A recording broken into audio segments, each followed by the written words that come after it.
Appreciate it. Wonderful. All right. Well, hi. Let me introduce myself. I am David Sandberg. I am the owner of Cycle of Business. I've been working with rural hospitals since 2008 and have worked all over the country. So have just a love for rural America. And around 2013, I had a hospital that said, I do not need your strategic planning. I've got to have a CHNA done in a month. Can you do that for me? And that got me into doing community health needs assessments because they are important and sometimes they get forgotten. In your case, you're well ahead of the game. But it was nice to be able to jump in and really get to help out rural hospitals because they are so vital to the community. I just and I really learned to love. In fact, as we were waiting for everybody, I was thinking, I wonder what the best part of Newcastle is, living here or in Weston County. What people love about it out here, because I'm sure there are some really great things, and I'll love to know that in the future. But for now, we're going to just jump in and get started on the community health needs assessment. Once I write down everyone's name, so at least I'll kind of remember everyone. Okay, so I'm David. Let's, I guess, just go around the table if that's all right. Tell me your name and who you're representing, or what your role is in the community. Kathy Hirschberger, CEO of the hospital. Yep. Ben Roberts, pastor of the First Baptist Church and board member for the hospital. Dinalda, hospital DON. Pam Walteri, representing Newcastle as the mayor. I'm Christy Lipp. I'm the community prevention specialist, and so I represent the 21 Wellness Coalition, and we have two. We have a drug-free communities grant and then a statewide community prevention grant. Well, fantastic. Angie Phillips, I'm public health nurse manager. Okay. And Taylor Bergelli, the HR director for the school district. Gina Ravine, I am a paramedic with Upton Volunteer Service. Tiffany Riemann, I'm the EMS supervisor in Upton. Gilbert Nelson. Okay. Brian Colbart, Weston County Sheriff. Okay. Kim Sharp, quality for the hospital. Shane Phillip, the administrator of the manor. Wonderful. Well, it looks like we've got a great representation here of the community, and really most of you are, most of you are very health focused in your roles, which is going to be great as we start digging into what we can do. Just a little perspective on community health needs assessments when I do them for hospitals, and that is this: that I've seen.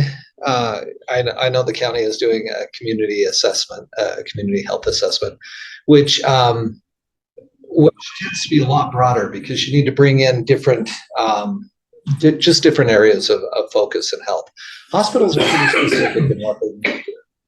And so as we work through this and we start bringing in the information, we're going to look at all the broad view of it, but then we're going to narrow it down into where can the hospital make the most difference? How can it benefit the community best? And we're also looking at things like what's profitable for the hospital. I remember doing one in Mississippi, and they were really excited. The community was just, we need to have organic foods locally grown. And I'm thinking the hospital is never going to do that. I'm sorry, but maybe as a community, yes, let's work on who we can get to start a farm. But right now, the hospital is not going to do that. So that's just a pretty extreme example, but it's an example of some of the things that we're going to talk about. We're going to be and things that will come up in the survey as we go through this are things that the hospital just cannot work on, or it's just not appropriate for them. But to partner with others or hand that off to others like the community, like the county, would be an appropriate way to deal with and address those. So that's just a little bit of background. Today, let's just walk through a little bit of the process, how we're going to do it. So the purpose of this is, or what is the purpose of a community health needs assessment? Well, first of all, it's a requirement, right, from the federal government. It came about with the Affordable Care Act. And they said, if you are a 501c3 hospital, you need to prove that you're helping the community. And, and so we want you to do a community health needs assessment. And then the IRS jumped in and said, and if you don't, we're going to fine you. We're going to give you an excise tax of $50,000 for every one you miss in a 3-year period. So let me make sure I said that right. Every 3 years you have to have one. If you miss that mark, you run the risk of getting fined by the IRS. What is our process? As we go through this, we do it in kind of a 2-step process, or at least for you, there will be 2 meetings. Today, the initial kickoff, we are looking at the survey. What is in the survey? Is there anything that we like in there that we want to keep, or is there something that we need to add to that? Or is there something that we need to take out? Maybe it's just not appropriate for our community, and that's okay. Let's look at those survey questions, refine it. If you've done other community health needs assessments and you're like, oh, I remember, 2 surveys ago, there was this great question on this, let's add it back in. Okay, so today as we go through that, it will be, we're going to give you a document, fairly fluid. So if you want to add to it, fantastic. If there's something we need to take out, let's do it. We're going to go over the demographics of the area, just kind of some general health knowledge, and that'll just prime our brains for when we review the survey. And then we'll go over the survey and talk about next steps. Should take anywhere between 2 and 3 hours for us to do all of this, depending on how we like it and how well we get along, and just any questions you might have. Okay, so what is the purpose of a CHNA? Again, it's part of the Affordable Care Act. It's the IRS requirement, helps the hospital know and address the needs of the people they serve, and it improves the population health, right? If we're not impacting positively the health of the community, then we're not doing our job as a hospital. Our process: first meeting, we're going to refine that. Second meeting, we'll come back and we'll review the results.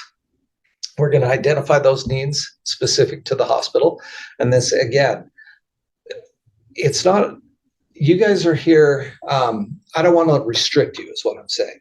If you feel passionate about something in that second meeting that may not be something that the hospital needs to do, don't hold back. Let's go ahead and identify it, because again, we want to get those to the people who can work with that.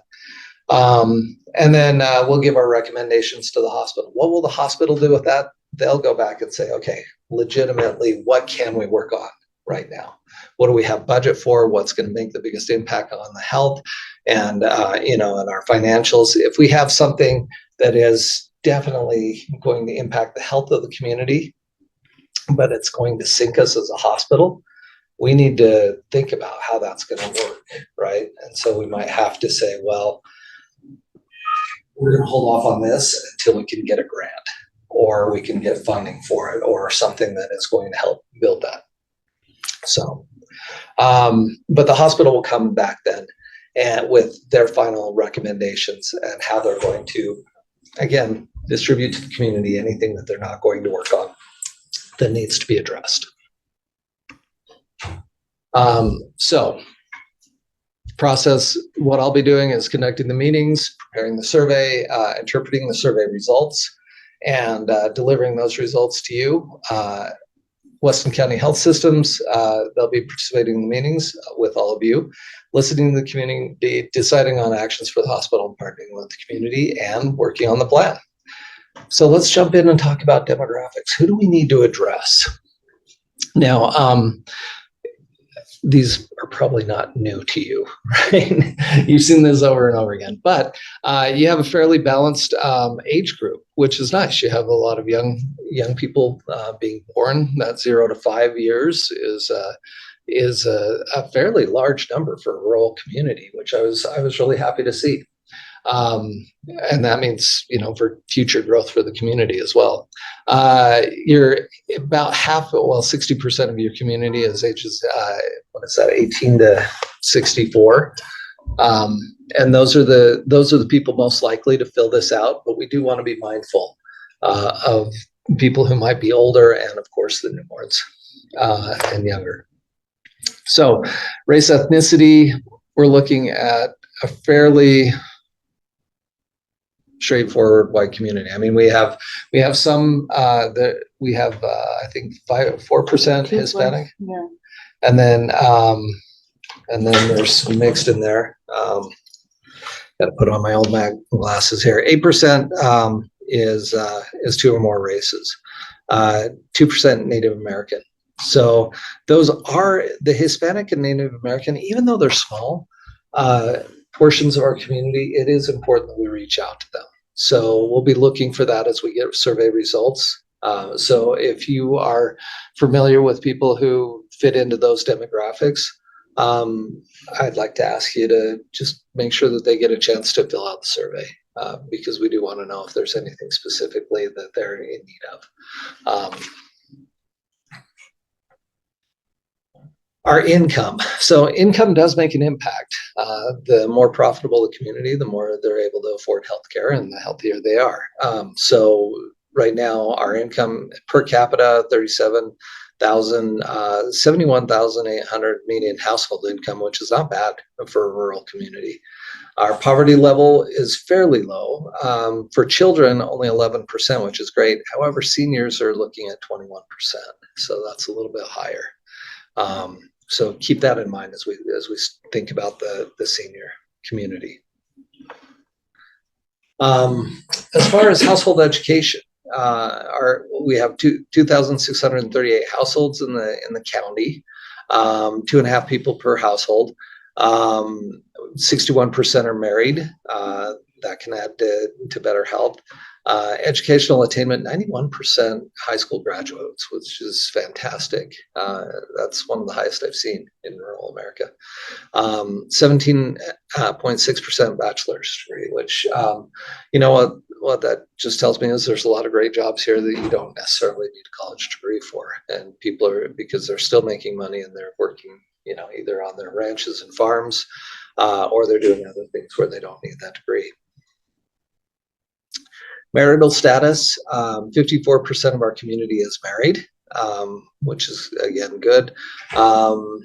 Male versus female, I was wondering about this. I'm like, how does that work? And then I realized this is based on the population of male. We do have a little higher male population, so fewer percentage of the male people are married. Anyway, just a little something I was going through last night as I was reviewing.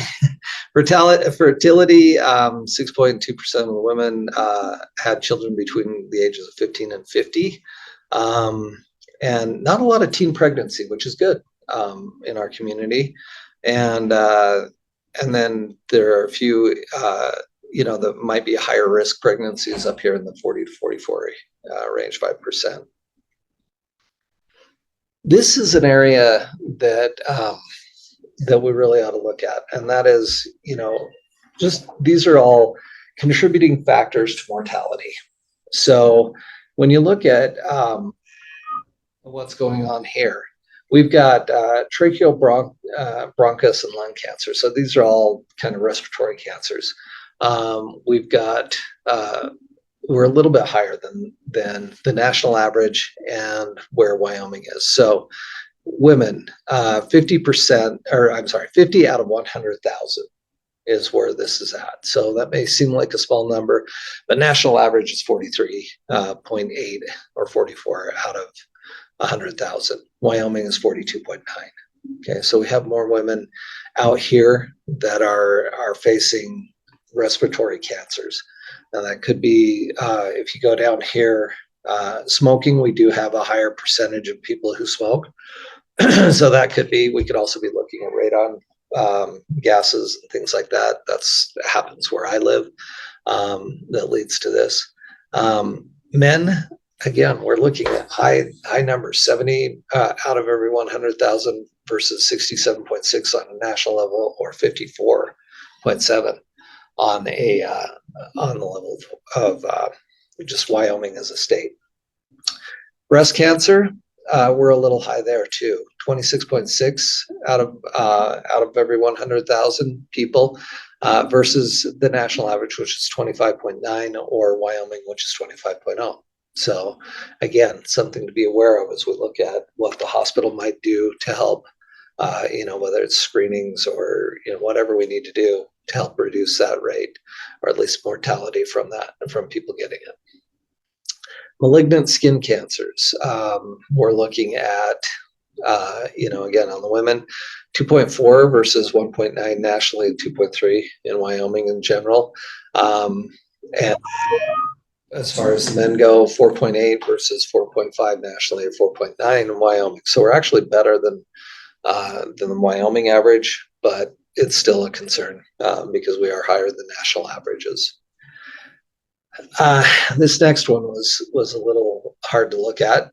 Just self-harm and interpersonal violence. So this is, Sheriff, this is your field, right? And I'm sure our EMS department deals a lot with this, but on average, you're looking at 41 out of every 100,000 versus 30 on a national level, 41.6 in Wyoming. That's on the male side. Female side, 10.3 versus 9, and we are doing quite a bit better than Wyoming in general. So we have, I guess, we have nicer women out here. I don't know, or they're not beating up on people, but self-harm is still a concern, right? Transportation mortality, and again, our EMS folks are seeing this.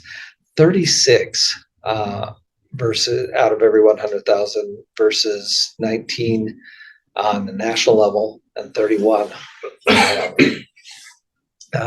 That's for men. Women, again, we're looking at 14.6 versus 8, and Wyoming 13. So I don't know if that's something that we can affect as a hospital, but certainly as county, there's Does some. that include, like, say, tractor accidents, UTVs, things of that nature? Because that might be the difference there. Yeah, I think anything that has a motor vehicle involved. So yeah, it could certainly be tractors. And farming and ranching is a dangerous occupation. I mean, there are accidents that can happen. So yeah, I don't know what we need to do there. This is just kind of a general catch-all that we see on a national level. But We also have a lot of people that travel out of our county for work. And so when you spend 6 hours of a 12-hour day on the road, yeah, that makes a huge impact in that. And the wildlife. Right. and the I wildlife, mean, And Yeah. snow conditions. and weather, high winds, snow, all of that can add to that. So yeah, again, don't know much about what we can do as a hospital, but Kathy, you were going to say something? Well, I just thought it was about a halfway point for to pause and see if these numbers sound right to you. Mhm. Does it sound right to you, Denala? In particular, any of them in particular? I thought, I was a little bit surprised by the self-harm and interpersonal violence piece, because. does that include the self-inflicted? I mean, I'm assuming that's firearms, Yes. suicide and suicide attempts. So Yeah. we have a high percentage of people with firearms in their homes. So that could be, yeah. So accidental firearm shootings, that could be, part of it. It could be that they're actually using those. I don't know how often that happens with, road rage, anger issues. Certainly that could all happen. Firearm is the #1 cause of suicide death in the state of Wyoming. So What are your thoughts on? I think that number is accurate. Yeah. It feels like it to me from my perspective. I see a Okay. lot of that. Okay. Yeah. Yeah, and I mean, take that into consideration too. We're talking about 41 or what are the numbers there? Self-harm. Yeah, you're looking 41 points on men, 41.8 for every 100,000. So, I mean, that's a small percentage of that 100,000, but still, it's something that is, if it's preventable, if we can do something to help in those situations. And is this like 2022 data, 2023? This is actually, I think, 2022, if I remember where I pulled it from. Again, I respect him coming into the lion's den. Weston County is notoriously conservative. And JD came in and stood at the front of a room where he knew he was in the minority and took questions, which is better than I can say for others from that wing of the party. That's my problem. So you know, Chip not getting a chance to respond, hey, through no fault of our own or no fault of the Freedom Caucus, because the Freedom Caucus shows up, they've kind of had the stage to themselves. But for JD Williams to do something that you know, Ogden wouldn't do, you know, Liz Cheney wouldn't do. I mean, who he gets lumped in with, he came right up and he saw people and he talked to people. And is this like 2022 data, 2023? This is actually, I think, 2022, if I remember where I pulled it from. Yeah. So yeah, I mean, if that's in the middle of COVID, that those could be a lot of frustration, and it's good. I think for our next meeting, I'll do some research, see if I can find some older data or newer data to see how that affects it. Okay, good. Binge drinking. Let's talk about that a little bit. So binge drinking, you've got 20 for men, 28.5 versus 24 nationally, and 25 for the state of Wyoming.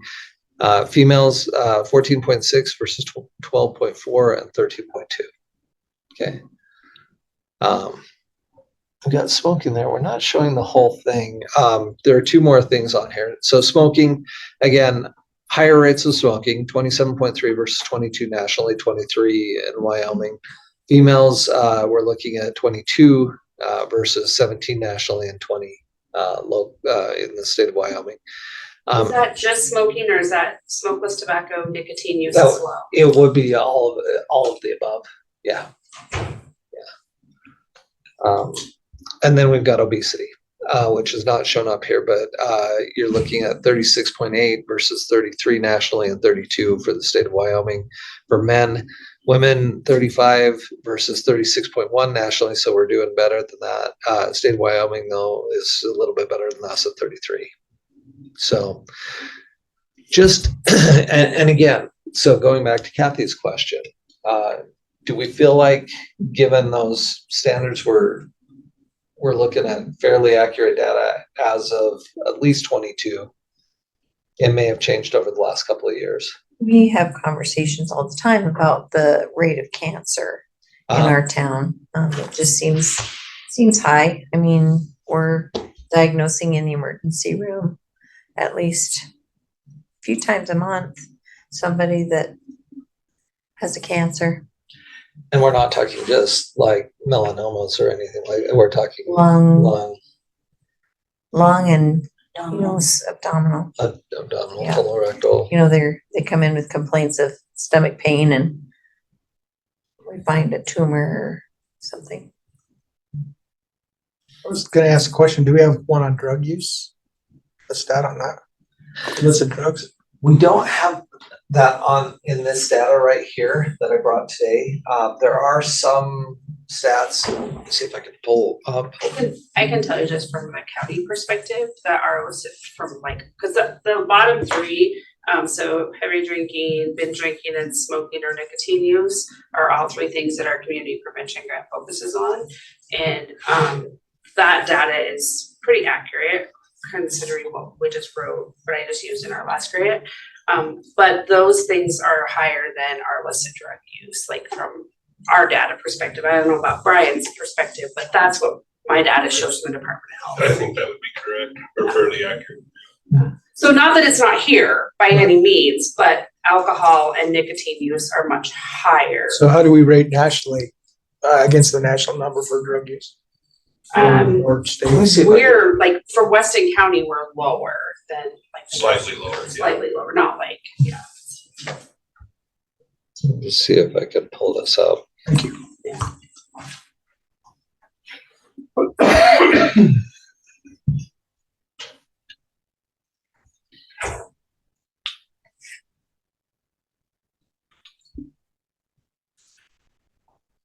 I don't know if I can find this right off the bat.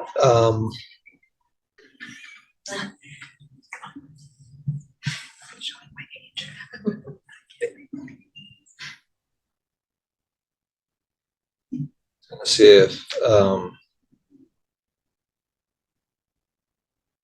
there's anything in here. I'm not seeing it right off the bat, but we'll That's fine. Thanks. here we go.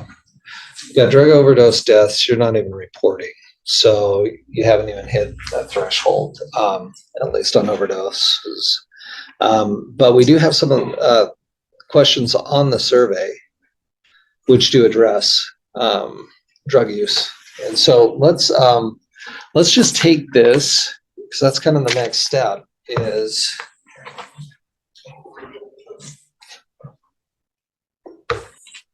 pass this down. Down and pass it on. Actually, I got a couple here. Let's see a bit more.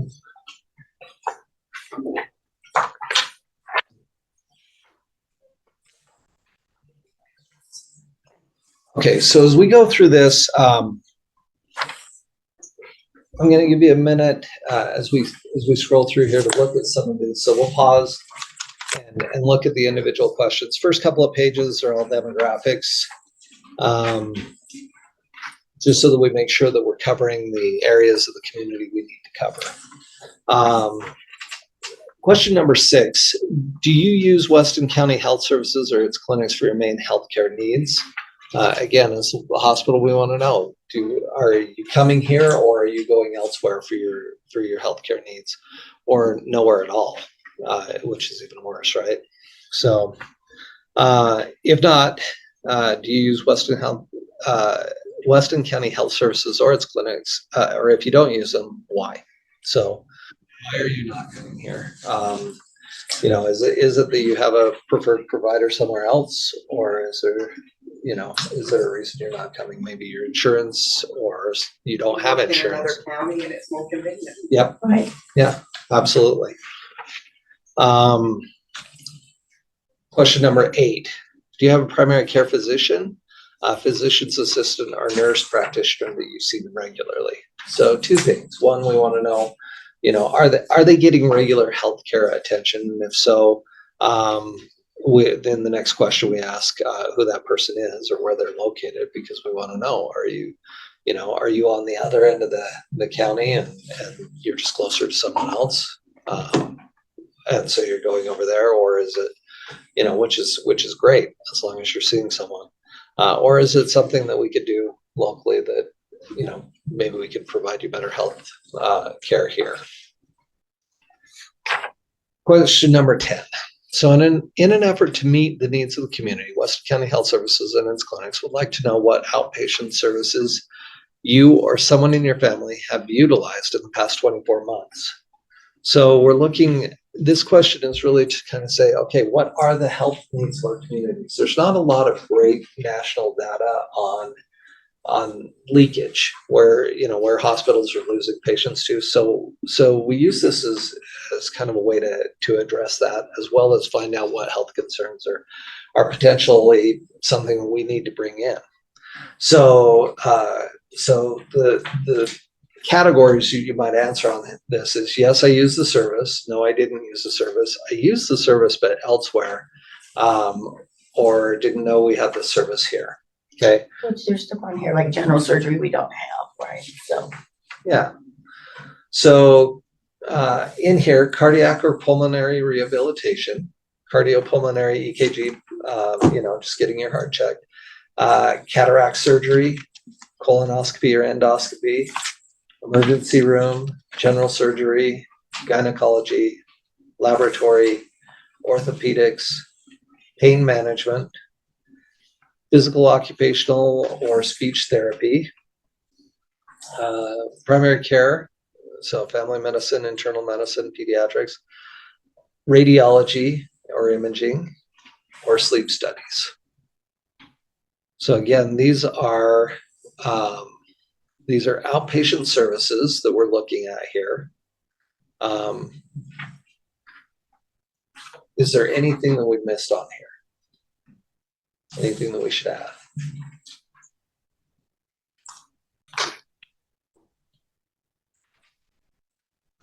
Prescriptions count, or is that? Where's that at? We don't have it on there. Yeah. So, yeah. I think we have, let me just, Number 12. question number 12. Yeah, we do have a pharmacy there, but, Maybe like stitches or.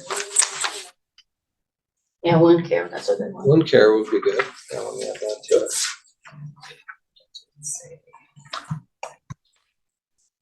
I'm gonna add pharmacy just as a placeholder, and because I'm not sure that the next question answers what you're getting to, right? So you're saying, yeah, you need a pharmacy and are you coming here? The other one is, do you think it would be nice? So maybe it does, pharmacy.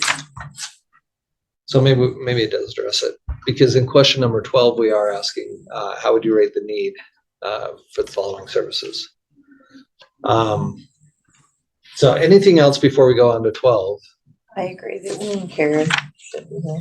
Okay, good catch.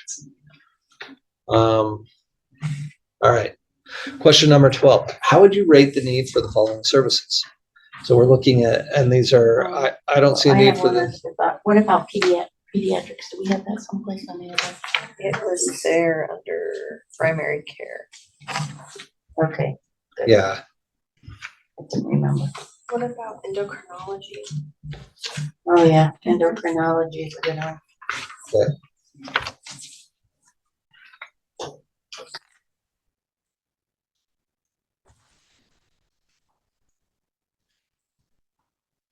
okay. Anybody think of anything else? Looks like I spelled that wrong. Okay. All right, so question number 12, how would you rate the need for the following services? Acupuncture, assisted living, chiropractics, dental health and preventative, dental health extraction, diabetes educators, holistic medicine, home health and hospice, long-term care, mental health services, ophthalmology, pharmacy, rehabilitation services, drug and alcohol, substance abuse services. So again, this gets back to the question of, is drug use an issue here? So we are looking at that. And again, this would be going out to people that be thinking for themselves and their families, but What about community paramedics that don't keep the frequent people out of the ER? Yeah, that's a good program if we could figure out how to have that one. Community, what is that called? Community paramedics. Yeah, okay. paramedicine. And I think we need physical rehabilitation on there too. Okay, did I spell that even right? Paramedicine. PARAM ED. DICIN. Okay, I spelled it right. Yeah, my computer doesn't know that that's spelled right. That's a real But- word. Yeah. So we'll teach it. There's a lot of stuff in Yeah. healthcare. It's good to know. All right. So community paramedicine. Now, surprisingly enough, I had not heard that term paramedicine before. So How would I define that for the layperson? It's paramedics. Okay, that, they will come to your house and they will check you out for things like flu, minor wound care. Instead of, for Taking that their person that meds. doesn't actually qualify for home health care, uh-huh, we generally target, I'm not from here, so I'm referencing from back south. We would target the people that use the ER as their primary care. And instead of them coming to you regularly, you go check on them and make sure everything's okay. You're helping managing their diabetes, it's education more than anything. And it's a presence because some of them Yes. just call you because they're lonely. Yes, And or hungry. And hungry. Yes, well, which again, going back to, self-inflicted harm, yes. if people are lonely and hungry and feeling despair. It's really meeting people's basic needs Yeah. without them having to be met in the ER. And like I said, it's Helping kind of people. for the people that don't really qualify for the home health care. Right. And I think there's grants available for it maybe, It is. because I think Gillette's trying it. Okay, Well, I've done it before. It's a good program for people. It really is. okay, so let's throw that in there and figure out a way to define it so that the layperson, when they read this, will go, we need I that. think it's a wellness check. I mean, Pretty sort of kind of like a wellness check. They probably understand that part or We had something. people that was pretty much set up on a rotation where we would just go check on them, make sure that they're taking their meds the way they're supposed to, and just general vitals and checking on them, just making sure everything's okay with them. And I think in Gillette's case, it's if you still feel the need to go to the hospital, we have our ambulance here. Yes. Yeah. That's nice. It kind of reminds me of the Best Beginnings program for infants. Yeah. Where you can go to public health and do Wrap around stuff. those basic things like, weighing your baby, how are you doing, those kind of things without having to go to a special taking the truth. I was gonna say, I think it'd be helpful to split up home health and hospice in this community. Okay. Two totally different things. In there's most a- people's eyes. Yes. Because they think hospice is inpatient more than outpatient kind of stuff in this community. So Okay. it might be helpful to split those. Okay, Yeah, that's a good idea. and I'll reorder all of these so that they're alphabetical. Anything else? These are great Is additions. there anything we should have added to 11? Because I think we didn't go over 11. We added wound care pharmacy and then pharmacy. Under 11 or under That was 12? under 11. Okay. It's my 11 on top. Okay.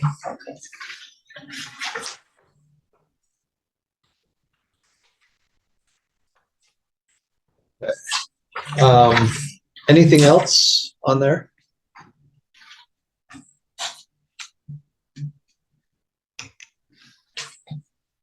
Well, that would be added to the address too, right? I have not yet, but thank you. We do have some kids that need special pediatric care. And Okay. I don't know, could you add like labor and delivery or? I know that's something we don't do here. For Yeah. sure. So again, this. And all those having a heart attack. I know. So this is one of those things where, labor and delivery is very difficult in rural areas because of the cost of the insurance and everything Insurance, else. you have to have anesthesia, you have to have a Oh, provider that. a lot of it has to do with keeping people competent providers because they have to have enough babies to be able to stay competent in what they're doing. But I think you bring a good point up because, A lot of people travel to Children's. right, could there be specialists that come here to see them during part of their pregnancy? I start to say at least the OBGYN part of it, Right, and then go somewhere else to deliver. yeah, Yeah, so it's kind of a partnership, so So thinking, yeah, people don't have to go as far. thinking back on that, the chart over here, we have, Kind of call I was gonna say, right, is it here? Yeah, I'm Where trying is to it? have gynecology. Gynecology's not upstairs. Your fertility rates is what I was looking at. So, so 6.2% of your women are having babies. So, those numbers look high here as far as 17% of those births are between the ages of 20 and 24, 25 to 29, 13%, and 30 through 38, They must report 19%. it for where you live because They do, for county, right? Yeah. Because we don't deliver here, so yeah. So there are women if we can having. help it. They don't deliver in Cook County either, so they're really having to go a distance to Yeah. get to a labor. And that's been that way for like 20 years. Yeah. Which means you guys are probably seeing a lot of them on the road between here and there. Yeah. He gives a sunny spot to the not so sunny EMS. Okay, let's go. There we go. All right. So let's see. Did we add that then? Labor and delivery. Do we want to add that? It's not something we foresee in the future being able to afford it. I It's think- been on there in the past and every time they want it, Yeah. I mean, Yeah. logistic wise, it's. Just not never gonna happen. logistical, yeah, it's not It's a logistically. financial thing that will never. The only thing that could happen is maybe, like I said, your regular checkups and we could get an OB to come here for that.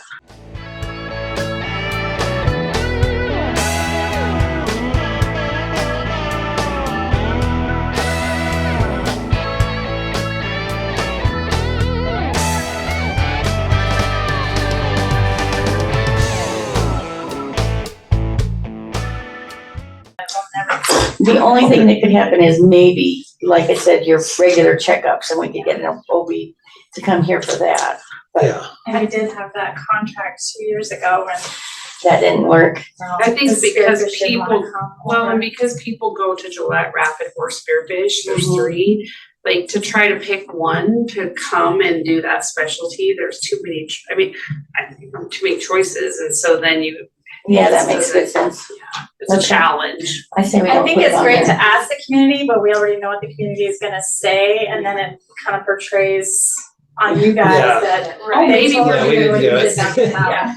Okay, so let's, but with OBGYN, I mean, 50%, well, 47% of our population, I think, is female here.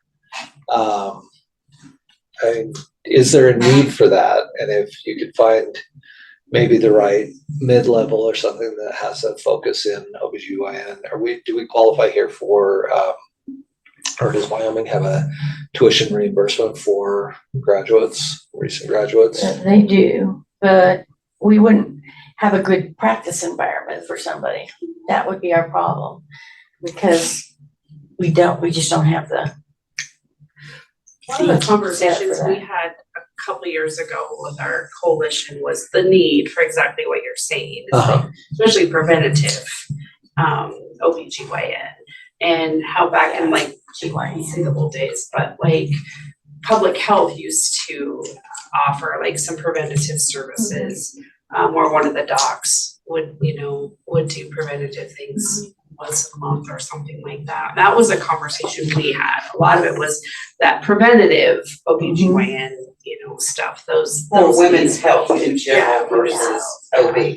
Yeah, So, Maybe we should put women's health yeah, and just, that might be a little easier because then we're focusing on lots of different different things. yeah, Right, I do like that. thank you. All right.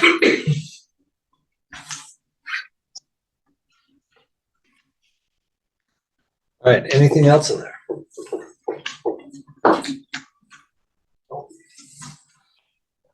Okay, the next question, 13, is all about telehealth, right? So, and it's just to gauge how how ready is the community for that?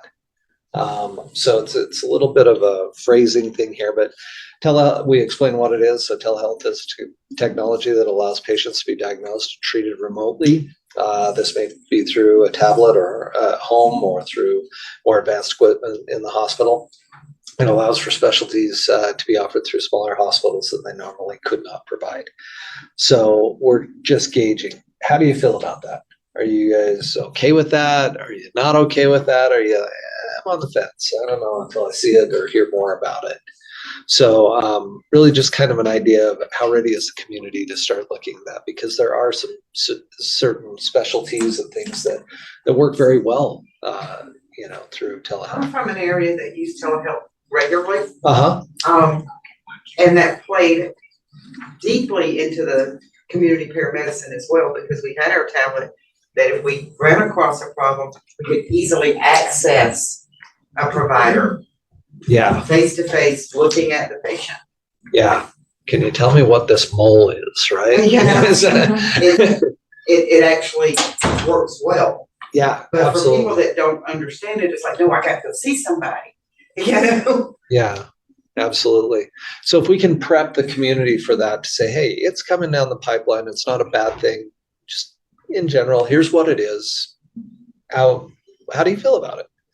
So again, not really really just more to see, is there something that we could do, especially when we start looking at specialties we want to add or could bring in on a rotational basis, even with women's health, is there something that we could do there? So anyway, that's question number 13. Question number 14. Please rate the following supportive services based on your view of the need for additional capacity. So again, we're looking at supportive services. Are our needs being met? They're somewhat being met. They're not being met, or I don't know. So assistance with insurance enrollment. Again, big factor for hospitals. The more people we have insured, the more profitable we can be as a hospital, the more services we can provide. Is that something that we could also either add below it, or as maybe a piece of that is like Medicare or Medicaid, just because I know that that's something that is provided that we could. We use. And that is a process that's not easily navigated. Like my mother-in-law just went through that with Kelly at the pharmacy, and that was huge. It was huge for her to be able to just sit down with someone and have them explain that stuff to her and help her make the best decision. Yeah, we were. But I don't know that they see that as insurance either. Like, I don't know that she would see insurance. Like if it said Medicare, she would say Yeah, I think if we put in their private insurance. Yeah, I think that would, just so they understand that it means all of those things. Yeah, because if we have someone that can help them navigate through that, no, my place of employment does not provide health insurance, or we don't have it at home because we're self-employed. Yeah, we can help you get on healthcare.gov or whatever. We can help you get some insurance. This is a great thing. Follow-up and discharge planning. Health education, local access to out-of-town specialists, referral to medical specialists, referral to supportive services, support groups, translation, and transportation. So what other supportive services did we miss out on here? I think follow-up and discharge planning should be separate. So discharge planning and follow-up. I think. Two different line items. Okay.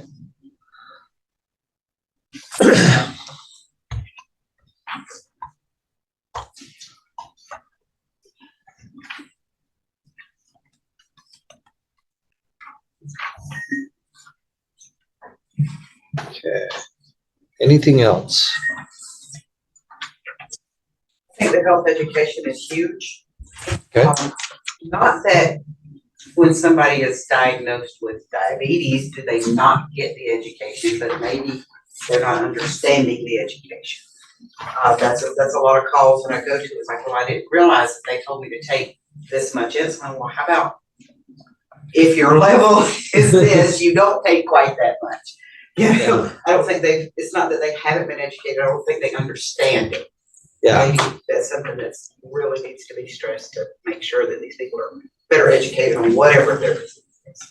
yeah, why, absolutely. And even with, elderly patients, Sure. going through that with my mom and my father-in-law, that understanding, that comprehension. We had to have 3 people in the room just so that we understood what was going on, so we could, debate it afterwards. The So education part of it is really difficult with a lot of people. absolutely. I was gonna say, I run into that a lot, do you know what you're taking this medication for? Nope, they told me to take it. Nope, they just told me to take it.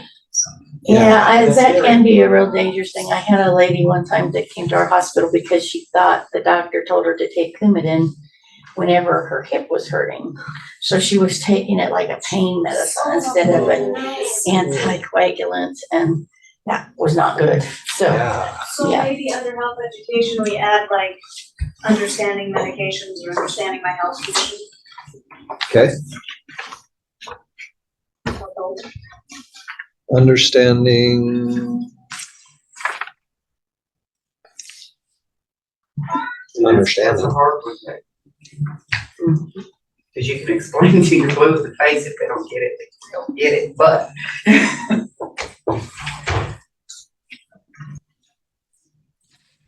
And maybe that's 2 separate things too. I don't know, maybe it's together, but I could see someone just focusing on medicines, medication management. Yeah. Mhm.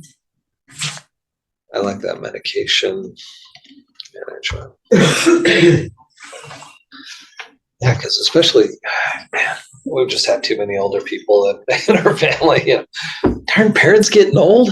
But yeah, I mean, when they've got 20 different medicines that they're taking, and it's like, here's. Sometimes they should stop taking one when a different one is added, and either nobody tells them that or they don't realize it, they keep filling the prescription. And Yeah, they absolutely. see 3 different doctors, and they don't tell everybody. Yeah, absolutely. That would be great. Okay, anything else that we missed on here? Is there anything related to kids or to school or anything that we need that you can think of? As far as a supportive service for, I think so. I'm just gonna say through our insurance, we do offer teledoc to all of our staff members for free. So that is something that they can access, and we have a lot of staff members that do take advantage of that option. Okay. What about like athletic training or physical therapy as supportive services? Does that fit in there somewhere? And it's earlier, but I didn't know, was that? Well, no, that's drugs and alcohol. we have physical therapy somewhere in here. Yeah, I think it's Under 10. It's under 10. yeah. It's physical, occupational, or speech therapy. When you said schools, I was just thinking like our student athletes, that's a service that Yeah, take this huge that we are, I mean, as a parent of former athletes, that they have those services available to them. I think- I think we provide that.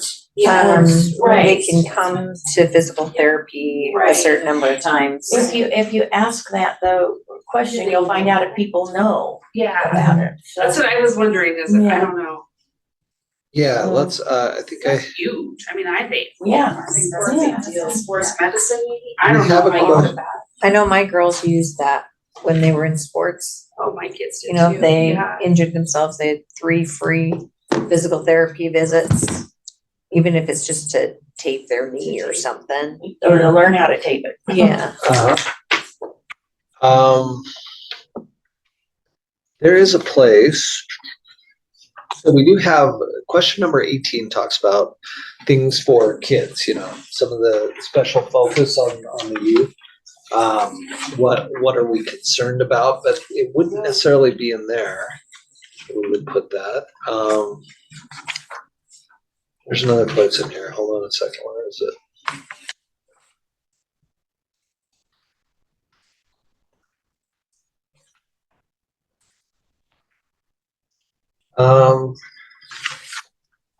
No, let's put a placeholder in here for it.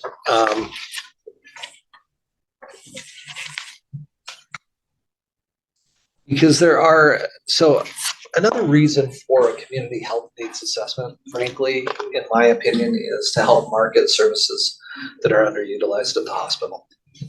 So if the sports, if the physical therapy is underutilized, then, we need to market that, right? So maybe we add a question here that is all about, are you aware of the following services that we offer at the hospital?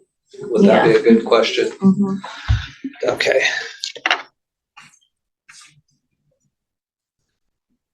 I'm gonna add that in. Because they tell them that, like they tell parents that, and it's in like, in District 1 anyway, they tell parents that, and it's in the manual, but I would bet 6 out of 10 don't read it and don't know. So, I mean, Well, and once you read it, you're like, yeah. And if it gets changed in the 8 years that your kids have been in. Do you think it's different though now that they have the contract with the school, where the trainers are actually at every practice? And I think they utilize those services, but as far as like the 3 visits, I mean, like if they did get hurt, then they can come and, Right. get 3 visits. So I don't know. so you can, like, are you thinking maybe the education from the trainer is not? Well, I just think that knowing high school kids, like, okay, I'm going to the trainer to get whatever, and parents are like, okay, cool. Not knowing that if they're injured further, the kids, maybe the trainer's telling the kid, but the kid's not communicating that to Right. parents, or especially at that high school level, I think. There's Well, a lot of that gets dropped. they don't want to tell anybody that they're hurt either. Right. Because then they can't play. I do think that that sports medicine, that athletic trainer piece we have here in Newcastle is huge now. That's a huge piece, because my kids didn't have that for most of their middle school and high school careers. And I don't know what District 7 wasn't up to for sports medicine. I'm not sure. The coaches just do that, or do you guys do that? Yeah. Okay, so she comes out of Spearfish. So different now they're calling the parents. Because they know the kids are lying.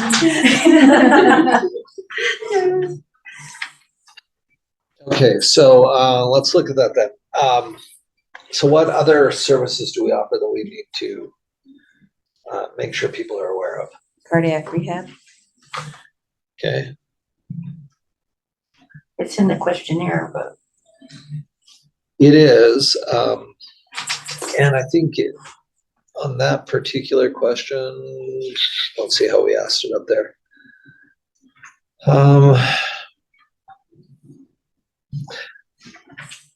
So we're asking, did they use the service? Did they not use the service? Or they used it elsewhere?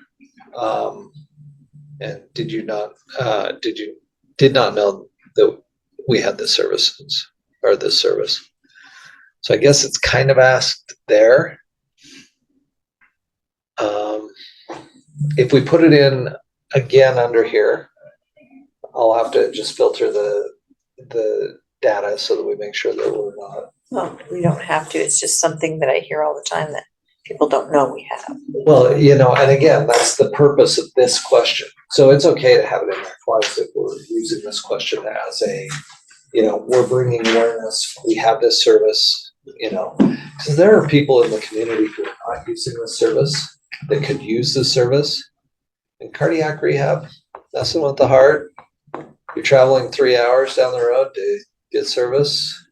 Does that really make sense? Or is it better health and more, better preventative health and everything to have it done here locally? So I'm great with that. So we have physical therapy for kids or for school sports.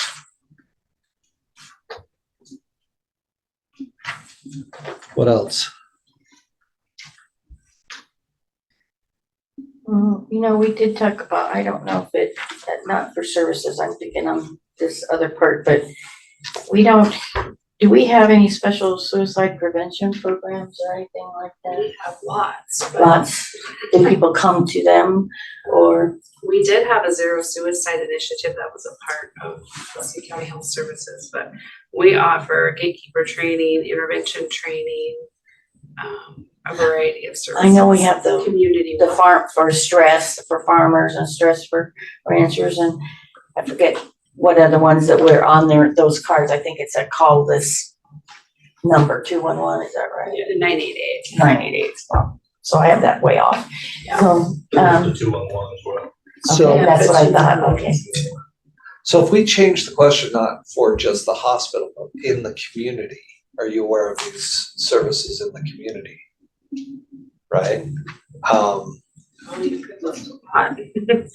I mean, we have WYO Help that provides housing and like food service, insecurity, help. We have 988, we have 211. Gilbert's Homeland Security Program is doing like education for parents. See, I think housing's at risk because we might have money for it, but we don't have homes for people here. Having brought people in, it is really difficult. I mean, I think in answer to your question, if we opened it up to that, like you could ask a lot of different things that would help a lot of us. When are you planning on doing the county health assessment? Yeah. When are you planning on doing the county? So is that the Thyra? Yep. It's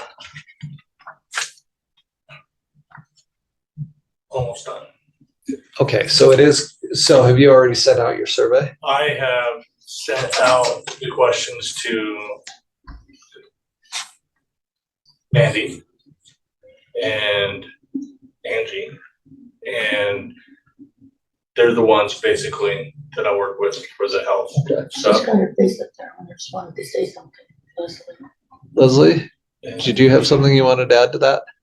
I did have a question about that. So is this Weston County in-house services, or is this people that come in from other clinics like Monument Health, excuse me, and contract also? Well, we're doing this survey is contracted by Weston County Health Services, right? So it's at the hospital. However, if there is in this situation, I think asking those preventative questions that are for services that are provided by the community, if we throw one question on there, it might be able to help you, Gilbert, with your survey when we pull back this information. If you could postpone I don't know when the due date is on yours. I gotta have it now. Yesterday. But even if it doesn't make it on there, it's So kind of like the reason that I'm asking that question is because Center for Solutions does offer some in-person outpatient like behavioral health counseling at the hospital. So I don't know if that needs to be included in there or not. The new store. This is the one-stop shop. We have a pharmacy. We have a bootlegger's liquor. The deli, the food that you can get at a lunchtime is so amazing. The coffee shop. Certain Friday mornings, there's 30 people sitting here in all these chairs. This is the hub for people to come and visit, have their coffee, have their donuts. It's amazing what this area has done. Totally amazing.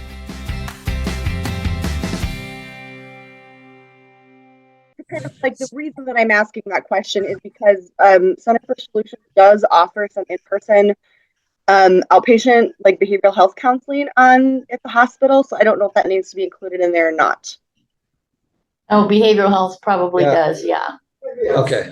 So this will do the community a lot better, and even the county better than what I'm working on now. Okay. This is a lot more inclusive and a lot more in depth than what the Okay. feds put out for me to do. Got it. Okay. So I wouldn't read too much into what Okay. So mine is. Kathy, I don't want to hijack your community health needs assessment, but are you okay with a question on here that does address some of these kind of peripheral services that we could then turn back over to them to say, hey, we're not going to offer them, but they are available in the community, and we can facilitate them. Well, I think it brings up a good point of collaboration, maybe becoming stronger and being able to have more of a collaborative approach and partnerships, which for me is, living in the community a little over a year and a half, I guess, or so. I don't know all those services necessarily. And so I think that some of the questions are good because we can become better partners. Now, I'm not saying my staff don't know all of them. Maybe they do, but I'm going to guess they don't know everything that goes on in the community. So I think, I hope my goal for this is that we get information that will help the hospital, but that we can also find out as a community, what can we do to support those things and let people know about it. So how do we partner together as well? Well, and keeping people in the community. Yeah. Instead of sending them out of town. If we all of a sudden know that we have all these services in town and we've been sending people out of town for them. Yeah. Yeah, exactly. It's better Okay. for us as well. So, and behavioral health is one that I hope we can add more to it, so, because it really does need to be addressed. And so somewhere we got to find a way to get that done. Yeah. And I don't think that was on your data collection either. What are Behavioral health wasn't. We do have We forgot it. I think we've got Mental health crisis services. Yeah, we do have a couple of, and when we get into youth, we talk about are there behavioral health issues there. But yeah, if we've got Elderly. We do have it here? Or are you saying we need I it? say, what about that? Yeah, it's definitely, It says mental health services here. It's more these days we tend to call it behavioral health, but I'm not sure if a layman would know that. Yeah. We've tried to kind of twist to mental wellness just because it's a positive Right. spin. When you talk about mental health, there's such a huge stigma. So Yeah. like we're shifting to that mental wellness piece, but Mental wellness instead of health services. I like that. just because it's a word shift, but Sounds better. yeah, there's such a stigma with mental health services, but change to, okay, so. Chronic patient care. Your patients with chronic health conditions, you're not necessarily. They're managed by their primary. Care coordination is what you're probably talking about, right? Probably. So, I'm sure our clinic is not doing that yet. The having a person who's a care manager, I can't think of the word right now, it's blank, but I think it is care coordination, yeah. And instead it tends to be answering questions that they get, filtered from medical assistants and stuff. So we don't really have a care coordination program yet. I think in answer to your question about like suicide prevention services or, I'm not sure, I guess when I'm looking at the survey, if those things really are something to put on the survey, or if it's a matter of when we start looking at the results of the survey, then what we can do to help address the issues, if that makes sense. Yep. I think we're looking for a balance here. I mean, we get too many things listed on here. I know if I was getting the survey, I'd go. Thanks, but Pastor, you gotta fill in the whole thing out. I want to get through quick. But I think a balance would be, some of the terms we're using, I would have no idea as a lay person Yeah. what that one meant or that one meant versus this one and that one. So Yeah, there is a balance there. I think to bring up some of the community stuff would be good just to market it, maybe hit the high level things, but I do like what you're saying. Is it Krista or Christy, yeah. Christy. Sorry, Christy. No, that's To kind of dig deeper into that, when we get the results. And again, in the survey itself, or when we not the survey, but when we finish the community health needs assessment report, then we'll be able to be pushed out to everybody, to market that, to say there are certain things that we don't deal with, and these are areas that our that you can receive that service in the community. So, the things that Leslie was talking about, the things that you're talking about, maybe our hospital isn't going to do it, but we do have those services available, and here's who to That connection piece. and certainly something the hospital can do is be better at helping people who come in here get transferred over there, as well as the MS, right? To know, hey, you don't need the hospital. I'm taking you over here, or you need to get into this facility. In our communities in general, and this is something that we've talked about from our coalition level, is that there's just not a strong sense of who does what and who to refer people to or who to connect people to services. And so that's kind of something we're trying to do as a take on that role. And that's a whole nother conversation, but that's something our communities don't do well, is connect each other, or connect with each other. And I don't think I truly don't feel like it's because we're trying to work in silos. It's because we're really trying to all do what we need to do to do what we can do best. And then that means we end up, being in our silo and doing what we do. And so I don't know what that looks like from this perspective, and maybe it's not, maybe again, that's in the next conversation after this, but how do we connect with each other, and how do we connect with resources so that people that we serve are really having a better opportunity to take advantage, like, and all of a sudden, all the things that we offer and what that they don't know that we offer. I think a lot of that is going to come out of our next meeting. Especially as we start, once we get our head around what the community is saying, and we know what services are needed, we're going to be talking about next steps. And certainly the hospital is going to say, hey, we don't do X, Y, and Z, but they are available in the community. So our role is to, and that's where we're going to need to build out the plan. So there are two parts to a community health needs assessment. There's the community health needs assessment that needs to be done by fiscal year end of whatever year it's due. The second part is a community health implementation plan. And that implementation plan is your strategy. How are we going to address these issues that we just came up with, right? And when we build those, I build them so that they are very actionable. So this is the project, here are the steps we're going to take. So when we're discussing that, that's part of the implementation plan, which we will get into on the second day.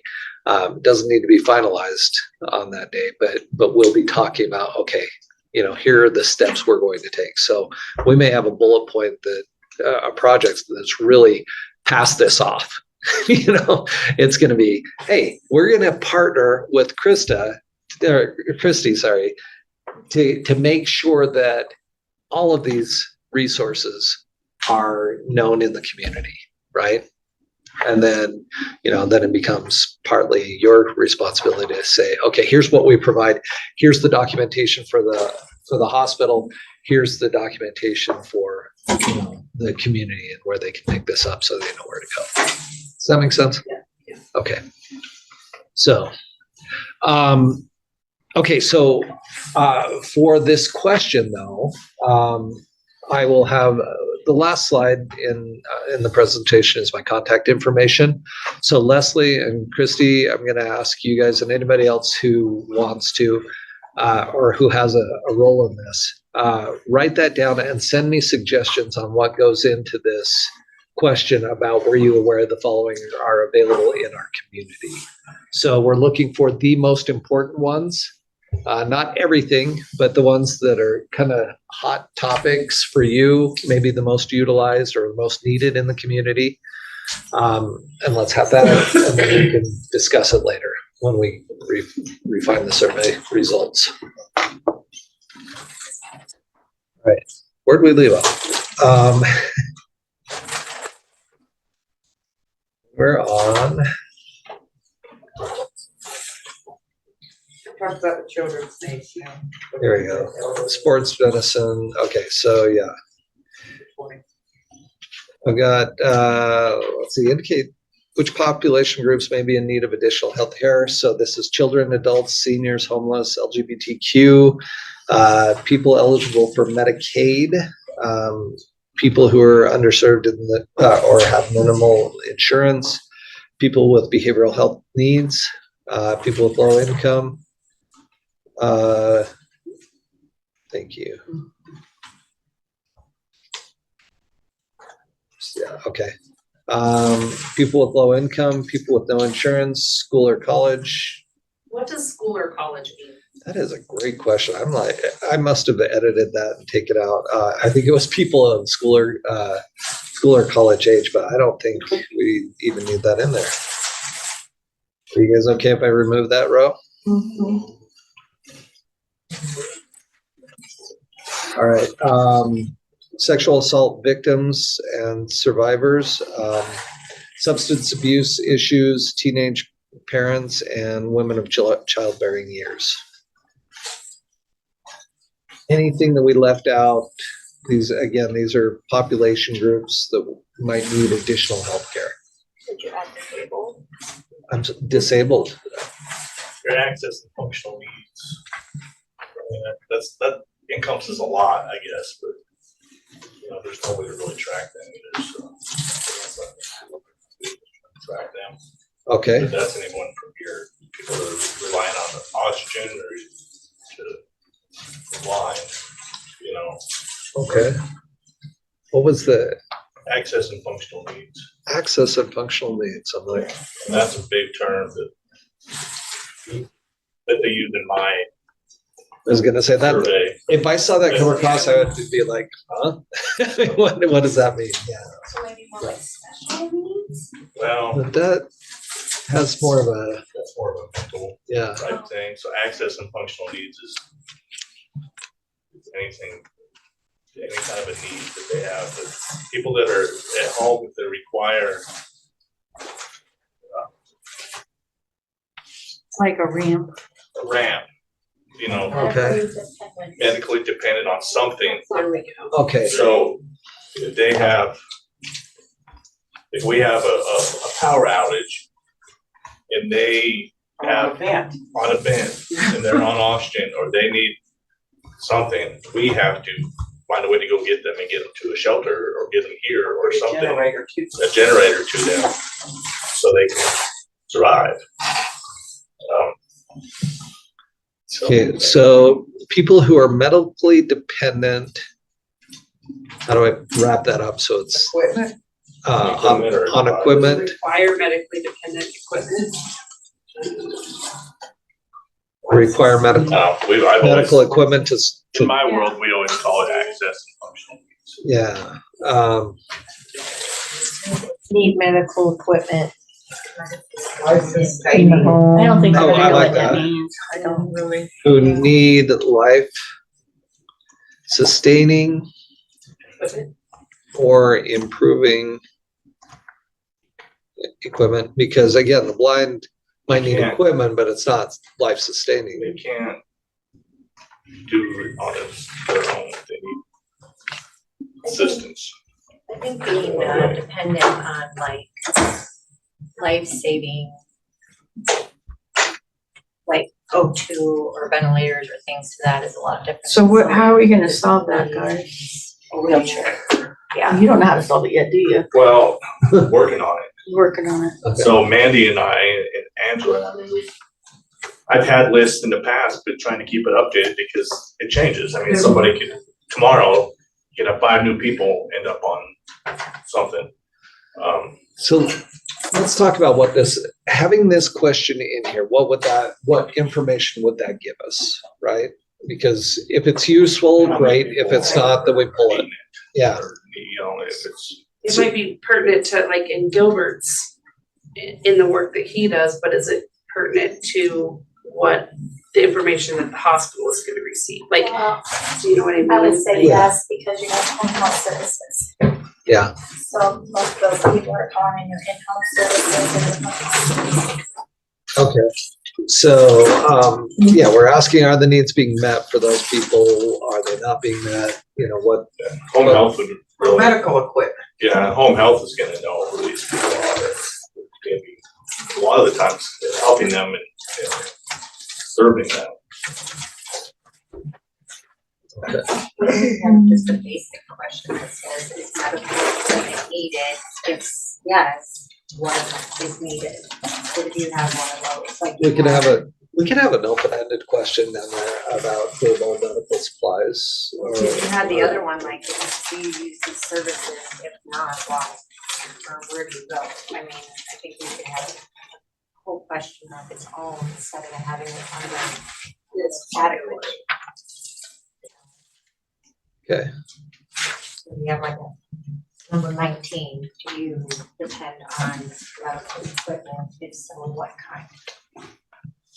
I like the open-endedness of it because then we can just pass off the list and just say, Like example, oxygen. Yeah. Example. It kind of lets you know how many okay, people are so let's add it. required. It also helps the hospital because there's such a need for TME in this town. So.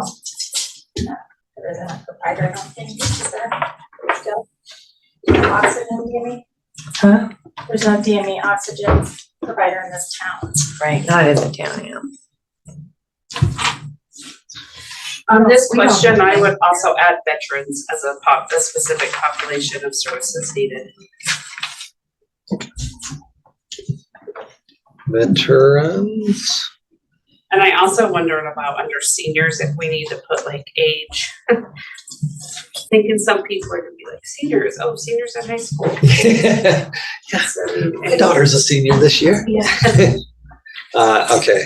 Or they'll think, well, I'm not a senior, even though I'm 65, like. Our local grocery store counts me as a senior Right, at yeah. 56, so.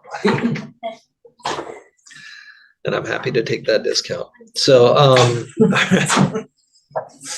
let's see. Okay, veterans. Okay, and then we'll put in another one. If so, what? Okay. All right. What additional services would you recommend? And maybe that is where we can put that in there because we're not really talking about services at that point about that question. So we can 17. We'll put in basically a 17 and 18 one, which is where we'll insert that part about durable medical equipment. Okay. Please rate the importance of the following. We're now on 18. Please rate the importance of the following aspects of healthcare services. So 24-hour emergency room, ambulance services, appointments on the weekends, family planning, mental health crisis services, mobile medical services, proximity to home,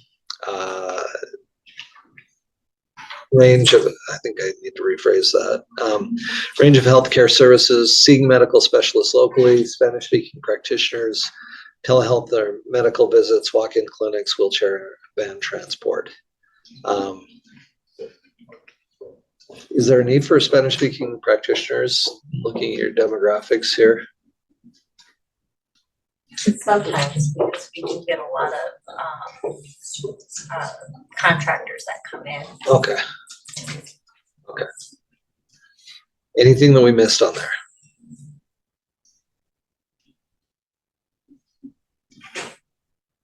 Okay. 19. We are concerned about the needs of children and youth in the area. Please rate the following topics on how applicable they are to the youth in our community. So, alcohol use, bullying or cyberbullying, childcare, dental care, depression or anxiety, excessive gaming, food insecurity, infant care, internet safety, lack of exercise, marijuana use, opioid use, poor diet, special needs, teen pregnancy, teen sexuality, vaping, or tobacco use.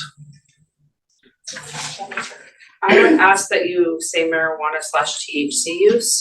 Okay. And shelter.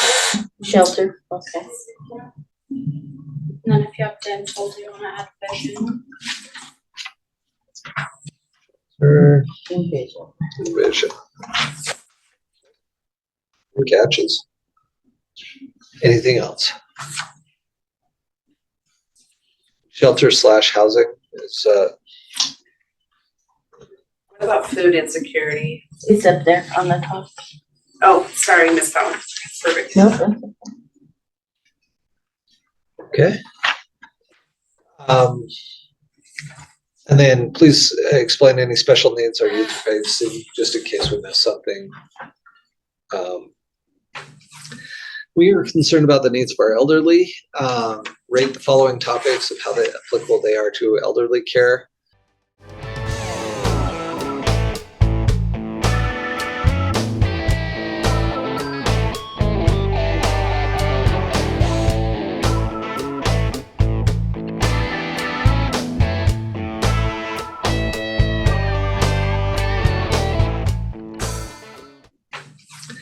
We are concerned about the needs of our elderly. Rate the following topics of how applicable they are to elderly care. Adult daycare services, caregiver support, memory evaluation, physical and mental evaluation, quality long-term care, transportation to medical appointments, availability of long-term care. I think that food insecurity and stuff is part of theirs as well.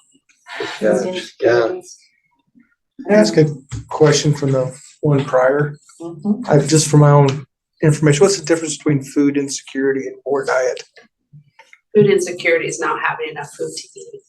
Okay, so that kind of interrelate, but a little different. Poor diet is Having it mountain Their just, choices. Yeah, okay, gotcha. Doritos every day. Poor diet is my traveling experience. Yeah, right? Gas station food is not a good healthy diet. What about just regular abuse? Mhm. Just abuse, yeah. Yeah, we don't have any abuse on there, do we? You just have the bullying and cyber, but you don't have abuse. You probably wanna add that to the senior one too. Mhm. Thank you, yeah.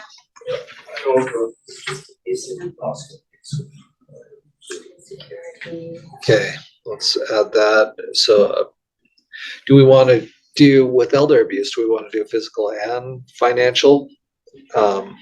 Yeah, I think Psychological. financial, yeah. Think about abuse/neglect. I think just in general, you could do that.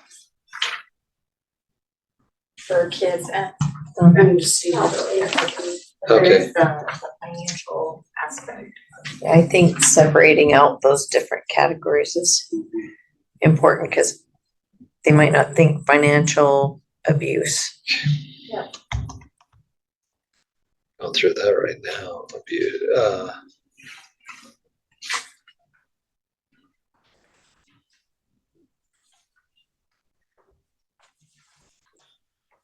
We can always put things socially, financially, sexually, Yeah. etc. You know of any others? Behavioral. On adult daycare, I mean adult service elderly. Let's see. Memory evaluation. Have that in there. Okay. So do we want to use that phrase, mental wellness or mental health? Behavioral. Behavioral I health. think they're behavioral because, and it's behavioral usually would be. Okay. be too far out of the hospital's realm to have in-home healthcare on this one, or it's a provided service by someone else. Yeah, in-home services. Mhm. Okay.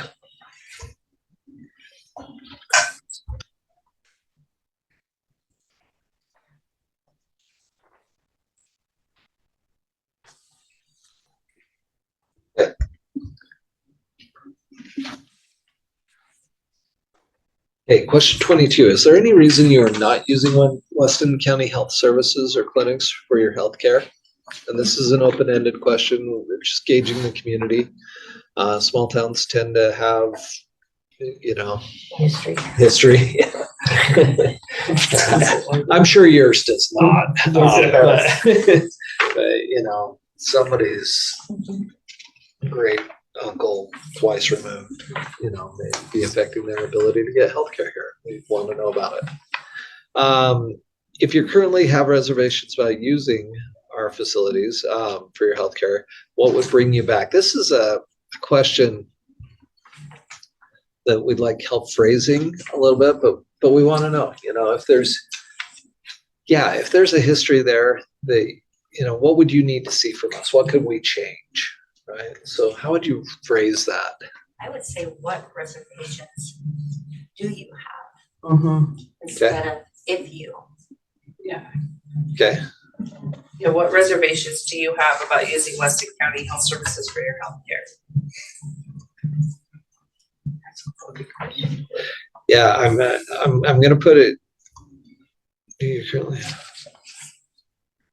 What reservations do you have? So if we ask that to someone who's I come to the hospital regularly or whatever, I get my healthcare done here, and somebody asks me the question, well, what reservations do you have? Am I going to immediately say none?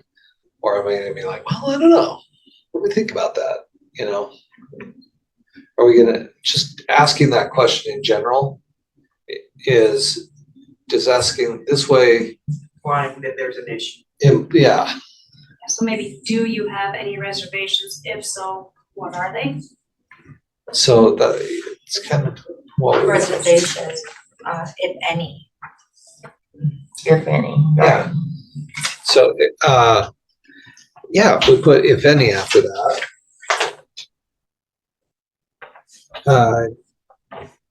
Do you currently have,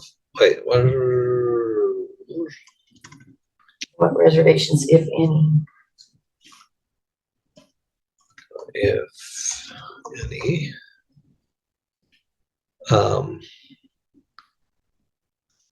let's put it here. If any, do you have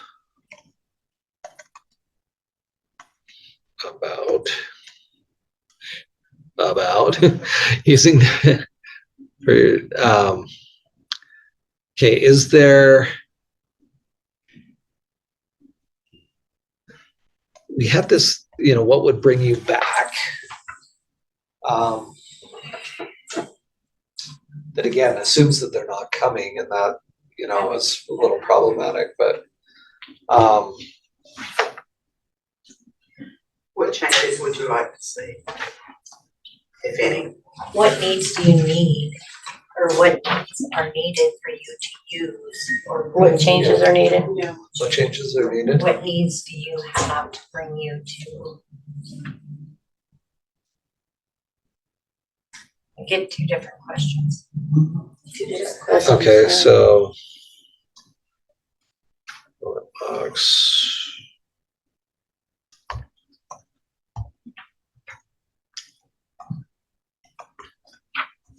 What changes would you need to see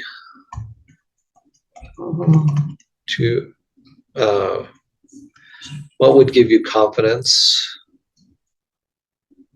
Just trying to think of a good way to phrase this. To utilize, What changes would you recommend? What changes would you recommend? Yeah, that sounds good. Okay.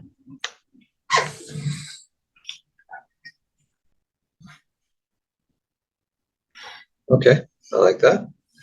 And then please take a moment to share any general comments you have about healthcare or service needs in the area. Jumping back to needs of the elderly in the community, Uh-huh. can you put senior housing in there? Oh, yeah.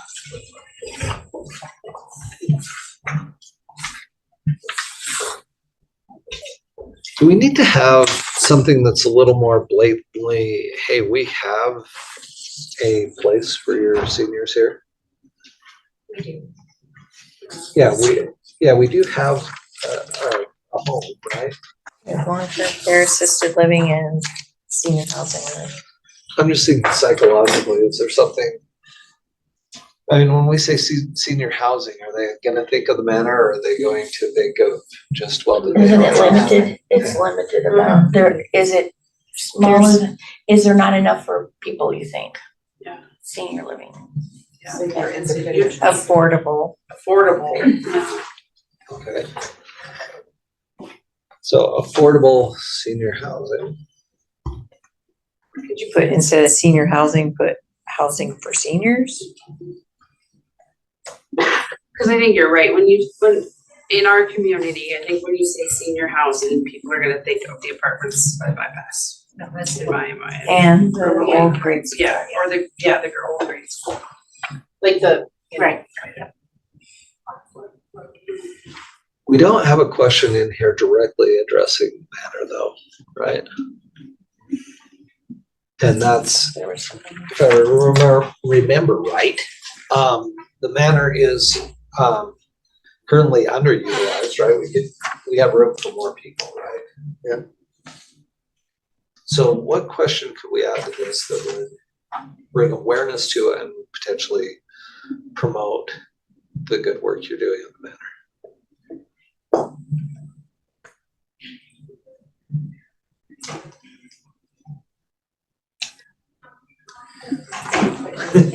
And this is open to anybody. Is there anything you could put in there about, have you thought of your future with assisted living or something to that factor? Do you know that this is here, or? We put that under, do you know, are you aware this is That this is available in our available? community? Yeah, we could do it. I mean, that doesn't draw, that's not specific to the Weston County Health Services banner, but It's listed under the one question about utilized services.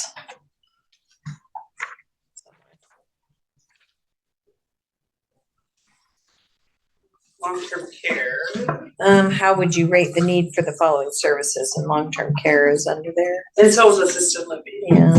Okay. Well, it's under there, but it's not asking if they're aware of it. Yeah. And, Yeah. you know, it's But- here. But if everyone's saying, well, we need a huge need, we have a huge need for that, then We can draw some exceptions from that. I don't care. that is. So maybe a question related to So we've got available long-term care. training or staffing, Training or staffing. something, Or at the nursing home, well, anywhere in that, staffing or I training. mean, something related to, do you see a need for Additional staff. staffing, training programs or Oh, something okay. along that lines? Cause isn't that one of our major concerns, is enough staffing? What do you guys think?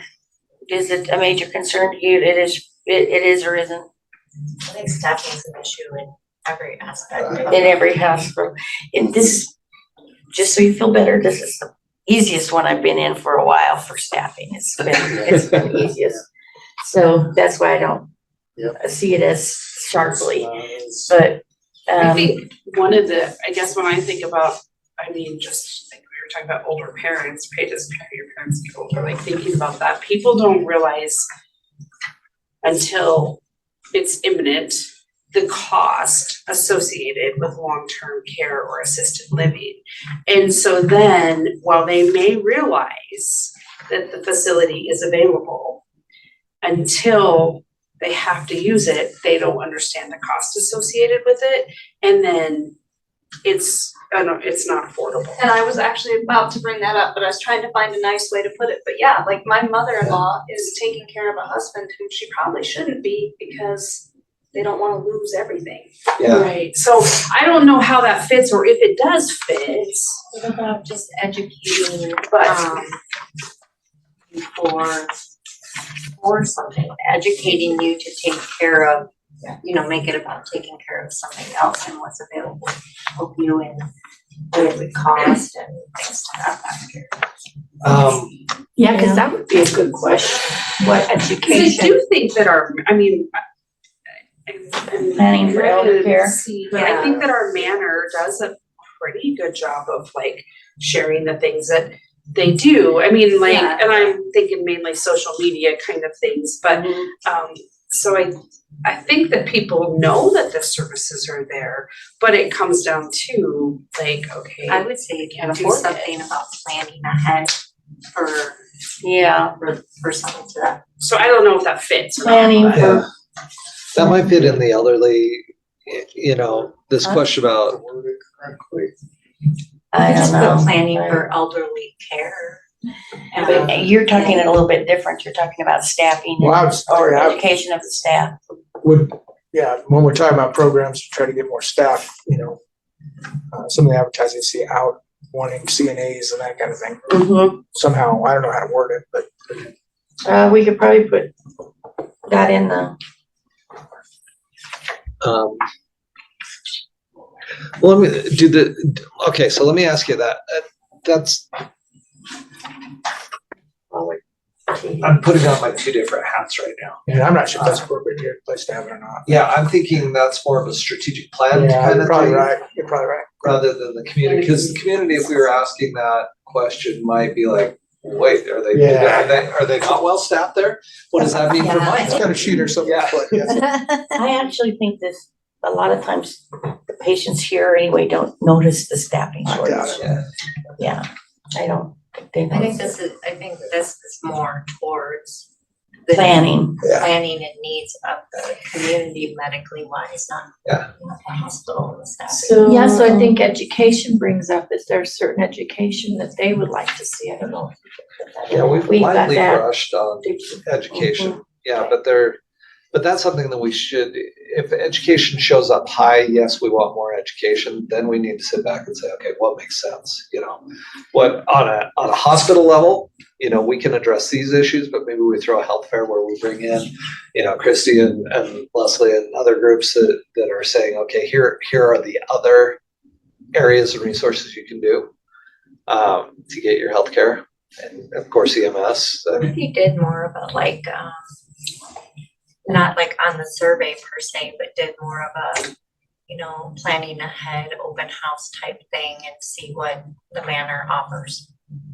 And have people who may be looking ahead for something for their parents or For elder themselves. planning, yeah, And then, planning, yeah. senior planning, however we put it together.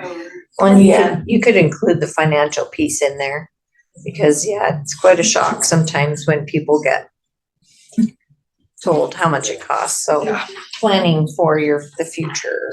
And number 10, I mean, you could put case management in parentheses, like elderly future planning or something in there, because then it gets a pulse on if they've used this service or didn't know we had the service or something. Yeah, I put in a, down here on elder care, or for the elderly, I did put financial planning for long-term care. That sounded better than end-of-life planning. Senior care. I think Yeah. financial For planning for senior senior care, it would be better than long-term care, because Okay. that has a connotation.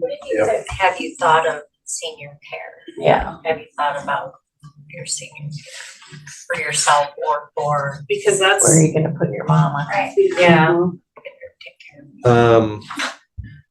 If they will go. Yeah, because that's, you know what, I mean, And then I also thought one thing we need to hit on is post-surgical therapy, inpatient treatment, to hit on your swing vet program, how much is senior care planning? probably needs to be on there. Care. Yeah, the senior care planning, I think that sounds. Because I mean, I'm thinking a whole bunch of stuff It that, opens up a goes- huge.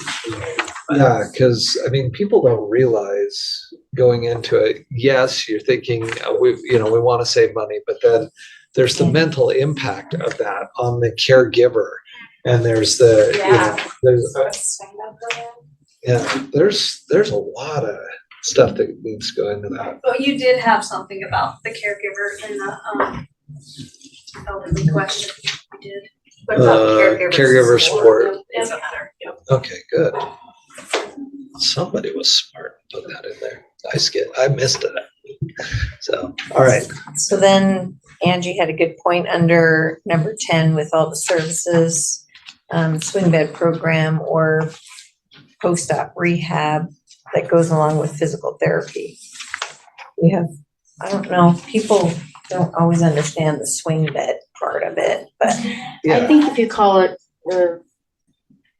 post I like the post-op post-op acute rehab. care or something like that. services or post-operative rehab or something. Swing bed. Yeah, Yeah. your swing bed down. You tell people they're in a swing bed and they picture this. Yeah, exactly. So, Most yeah. operative, Inpatient therapy, inpatient care.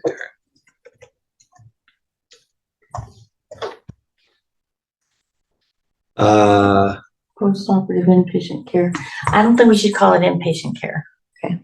Because that's talking to our acute side more so, Well, but I want to give To know the, that they get to stay here. though. right. yeah, that's what I want to portray, that they're going to stay here. Inpatient therapy, I think would probably work better than the care. Cause if you don't say It's not inpatient, really then they're gonna be. inpatient. It's Right. sniff. Yeah. Can you just put inpatient availability or like is available? Yeah, Cause I think you I'm have to stuck on the inpatient word. do Yeah. something Nursing. that says they get a. Skilled nursing services. The skill. Rehabilitative, skilled nursing. Overnight? Can you put overnight? Right. No, because then they're, why Then am they're I like, here only gonna 3 be weeks later? Right, one night. Yeah. And then They you said have to overnight. put- But I think Post you need. hospital after post hospital. Cause otherwise if I'm reading that, I'm just thinking, oh, well, I just had, my knee replaced, so I can just go in there and you'll take care of the dressing or what, unless it says inpatient or Yeah. something to Do most of the identify. patients know swing bed even? The word? No. Okay, because that's our thing, so. Yeah. So, Maybe it's post rehabilitative services or something in-house. In addition to the weekly printed version of the newsletter journal, we also promote our community and share important information on our award-winning website, newslj.com, and in our weekly email newsletter, Nuke Now. We also connect with readers through various social media platforms and invite you to check us out on Facebook, Twitter, and Instagram. You can even take a look at a recent meeting of the City Council, School Board, or County Commission on our YouTube channel. We do hope that you will go to newslj.com and subscribe today, and we look forward to making all of our great content available to you. But regardless of your level of support, we thank you from the bottom of our hearts for doing your part to preserve a free and independent local press. Maybe it's post rehabilitative services or something in-house. Overnight. you almost need the inpatient. I think inpatient with, I know, like medically it doesn't Yeah. sound right, but to the layman, To the layman, right. It does sound appropriate. Yeah. Cause it's the opposite of outpatient, which outpatient, I'm just coming to physical therapy to get my thing done and leave. I mean, I think for us, it's a category we put people in, inpatient, swing bed, but like they said, for the layperson, inpatient may make sense. Yeah, it's not just post-operative though, because there's people that come in for continuing their pneumonia. Yeah, or they've wounds been, and hospitalized too long, yeah. Yeah. Just put skilled nursing inpatient care. That fits majority of people. What did you say, other than it's not just post-operative, it's also like. It's like wound care and you might have pneumonia. IV antibiotics. IV antibiotics, you gotta be on for Oh. 10 days. I don't know if people would know what skilled care was. Yeah, I was gonna say long. Follow-up care. Follow-up maybe? Follow-up. There you go, follow. Follow-up inpatient care. Most people would know that one. Oh, Or inpatient follow-up care.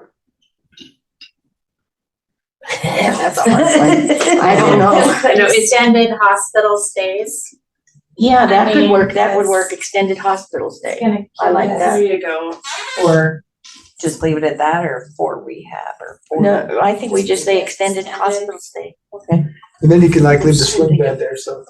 Yeah, leave the swing Yeah. bed so that they know what it may know. There you go. Yeah. Okay. Okay. Like that. Phew. It's hard when you're like trying to like get out of your own I like think the verbiage though, medical- because we had to do that with our, like what we were just doing with the coalition. I was like, that's not right. They're like, someone else. wrote it. Okay, so, I'm not, if you have more, please, we still have time. But let's just kind of go around, starting over here, and let's just kind of go around the room and make sure that this survey is addressing issues that you're coming across as far as healthcare. So as far as the police department goes, Sheriff's Department, sorry. I should know that because my brother-in-law is a police officer. So so as far as the Sheriff's Department goes, and the healthcare issues that you see, have we covered most of them, all of them? I think so. The alcohol abuse, drug abuse, we touched on the domestic violence Okay. type stuff. And then mental health, obviously, is the stuff I see. Okay. Okay. I think we've got that pretty well covered, Okay. Perfect. at least off the top of my head. Well, if you think of anything, write my information down, and Thank Denise you. can send it out. Okay, what about emergency response? I think we touched the things, mainly with the access, what I call access and functional needs. Yeah. And then, I'll be meeting monthly, I think, and working with Tammy on other things. And then trying to provide some training as well. Okay. For the staff, so. Okay. All right. School? I think, yeah, we touched on everything that we see. Okay. Good. Oh, sorry. Oh, you're fine. Yeah. I'm- I was counting you guys all together. Sorry. We're used to it. Oh. We're the redheads. I think it was very productive. I think we covered everything. I really love the idea of you guys being able to offer care, in home, which, Well, we don't. It's a Yeah. program we could explore offering. Right. Which would really help with that access. Yeah. Emotional portion. That would help with that as well. With the, Absolutely. But I can tell you as volunteering goes, you're not gonna get that through volunteers. No, should have to go through your ambulance or state ambulance. That is our ambulance service. Yeah, but it has to go through Campbell. Okay. County. I think so, because we usually deal with the under and uninsured. Okay. It's on our family planning program, and then, I think the biggest need in our community is the mom and baby program that we have, and I think asking all the OB questions will help too. Okay. Good. Okay. Yeah, like I said, ours is, substance abuse, and mental wellness are the things that we focus on. And I think, seeing some of what we get, and then the big piece will be for us, the next step and how we can try to address those issues with some of the funding that we have and the resources that we aren't utilizing or that are, that are needed. Yeah, absolutely. And that, let me ask you on some of your funding, is the funding, you guys have already gone out and got the grants, right? So would there be opportunity to bring services in from the hospital that grant funding could help support if it's something? All of our funding is completely prevention based. Okay. So, like our drug-free communities grant focuses completely on youth and Okay. like parents and caregivers educating, that piece. And then our community prevention grant is also substance abuse and mental health, but so not necessarily providing services, but connecting people to resources is huge. And also really, that upstream approach, I guess. Okay. But that doesn't mean that the Wyoming Department of Health doesn't have funds available for some of those other pieces that we couldn't access. Good. Right, city, did we cover everything you need? I think so. I think the biggest thing that I know our police department deals with, and I don't know, Sheriff, if you do as well, or your deputies, backup officers, but the mental health crisis is huge. And to say, we do have an opportunity, and that's more through law enforcement, but it includes, it's a community piece, is the crisis intervention teams. That is something that I can help provide training with, and we can work with law enforcement to bring to our community.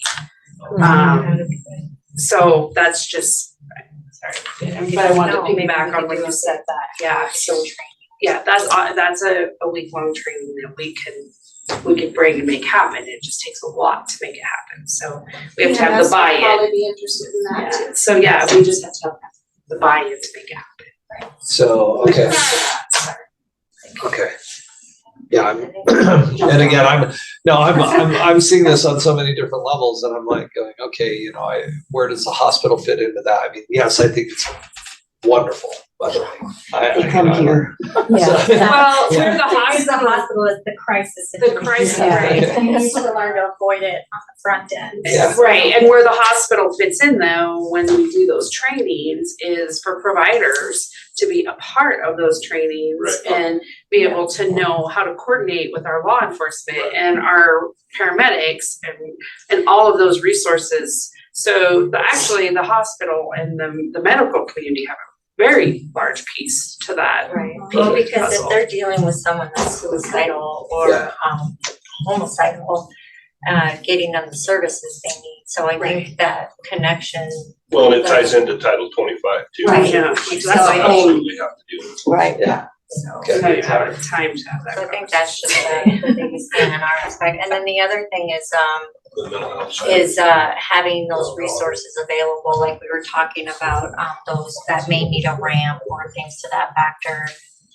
Just, our city crew drives around and they see people who are having trouble just getting into their homes. I think resources like that being available and educating those kind of workers on, hey, I saw this happening, maybe somebody can reach out and see if they need help.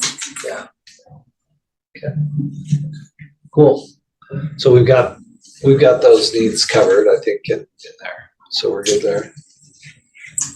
I'm happy with everything we talked about. Okay. All right. So take your board hat off from enthusiastical view. So from the ministerial association, which all the churches pretty much belong to, we kind of dabble in a lot of different areas here with the benevolence and then the different ministries into the manor and Mondale and also the jail. So we kind of touch in a lot of these. So I think we've got it pretty much covered. I think my answer would be, I didn't see anything glaring that says we need to add anything more. So. By the way, building those ramps and stuff. Basically. Well, that's another thing we do too. I mean, when we have funds anyway, the ministerial association does do something like that too. Yeah. So being able to tap into that resource for volunteers and everything else, it's great. Yeah. Okay. Sane nurses, right? That's what I was gonna ask. Y'all do have sane nurses here? That is good to know because I work at Crook County and I was told that I either have to take them to Gillette or Rapid. So. And we have 2. Okay.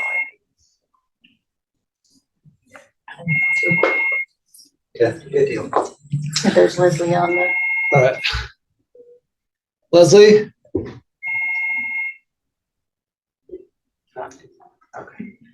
Yeah, How do we do? I'm pretty happy with it. I do I agree with Christy that we need a language shift around it, but I'm a little bit concerned if we actually put the term mental wellness on that survey, people won't know what we're talking about. Okay. I don't know, feedback or not, but I think we do need that language shift, but I'm not sure. Can we do mental wellness / mental health? How does that fit for you guys? Fine. I would agree. I don't know that we're there. Yeah, the Yeah. shift needs to be made. Maybe we're not there yet to. And we talked about behavioral health, right? Behavioral health, mental wellness. Some people don't know they have a behavior. I was gonna say, I mean, like behavioral health. That's my 3-year-old. No. Yeah. All right. You're 83. So, Yes. so, Well, but I think if somebody has an issue with those, they're gonna know it. They're gonna know. Yeah. That's true. They're gonna have heard the term behavioral health or mental health or mental wellness. They're gonna have heard those. So they're gonna know whether or not they are getting the services they need. okay. All right. So let's, yeah. I'll give you guys, a good 15 minutes to come up with a better, no, no, if you think about something, a better way to phrase that in the next, day or so, I think we're gonna try to get all of this in and assimilate it, and then we'll talk as a hospital about next steps for setting it out. So that first of next week is kind of when I hope to have the survey done and ready to go out. So if you're, if you've got a good phrase that we can use between now and then, send it over to me. As well as some of those key issues that we should bring up for the one question of what's available in the community. Anybody else? Kathy, how are we doing on this? Good. I think it should be faster for people to do online than it is with a bunch of paper. So I think that part, don't worry. I don't think they're gonna get slammed with this, but I think it's a lot of questions, but even if they answer half of them, it'll give us something to work with. So, and I can't thank you all enough for being invested today with this. If we've got some food, I think you guys should try some food out and, Yeah, we do. Let's just talk about next steps though, if you don't mind, before we go, because I do want to just talk about what needs to happen from here. So we're gonna take that and refine the survey this week so that we're ready to send it out next week. Now, the hospital has a database of some email addresses and things, but we're hoping that you guys will also say, yes, this is important. We'll send it out too, because you have employees that can go out. It can go out to. Some of you may have resources that are a little bit further, like the parents in your school district. If we can send it out to those folks.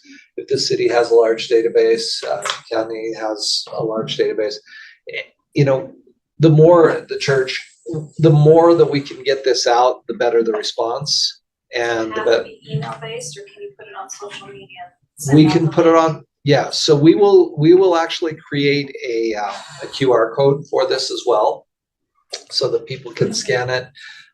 So let's talk a little bit about where they might. Can we get, will there be a link though that can be, or will the hospital have a social media post that we can share? Yeah. With a link. I'm just thinking there are a lot of people that are still QR codes. I would still drop a whole bunch of these off at the senior center. okay. Yeah. They have so many people that go there for lunch and stuff like that. I would rather like the paper. And I would say even like the clinic and see, Yeah. just because there are a lot of people that don't do computers still. Up there too, we have a senior center, we can drop some on And that. put the link on there, this way you have the option to pay for oil and water. Yeah. Yeah. And we do have time to gather all of those and input them. Yes, it makes my job a whole lot easier if everybody's putting them in electronically, but that's okay. Let's get it out. The most important thing is that we get a good base of, knowledge base to come back and work with. You'll have to obviously put on here where to turn the survey in once that Right. comes. Yeah. So we'll need to have it, and we can certainly have, like, if we're putting it in the senior center, let's have collection boxes where they're at. Library. I think Gilbert would love that. Library. Okay. Absolutely. Did you pick up your surveys today, Yeah. Gilbert? Just yelling at people on the street, hey! Okay, so we'll send it out that way. We'll distribute it. But if we could ask all of you to send it out to the people we'll put a QR code.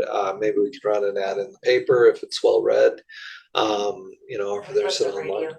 The older The radio. generation in town They still still listens do. to radio. Okay, yeah, so if we have a local radio station, then they can, and maybe refer them back to how would that best be utilized? If we had a radio announcement going out, Let them know where they can pick up the survey or can do the survey. okay, so they can pick it up, or they could go to, if we post on the The social Facebook. media, then. Yeah, And we can post it on our website too. okay, Just go to the, WCHS or whatever. And we could have some up front, right? Yes. So if so people, they want to stop in and pick them up. or the QR, put a QR. Sure. What's the turnaround for how long are you going to collect the surveys? So that'll depend on how fast we get them. I mean, if we have, 150 people turn in surveys in the next 2 weeks, great. You need to give a deadline. Yeah. So we'll put it in the next 2 weeks. We're planning on getting this, and then we will extend as long as we need to, give another chance. Because what I'll be doing on the back end is I'll be looking at those demographics to say, okay, do we have enough representation from these specific groups? Guaranteed the first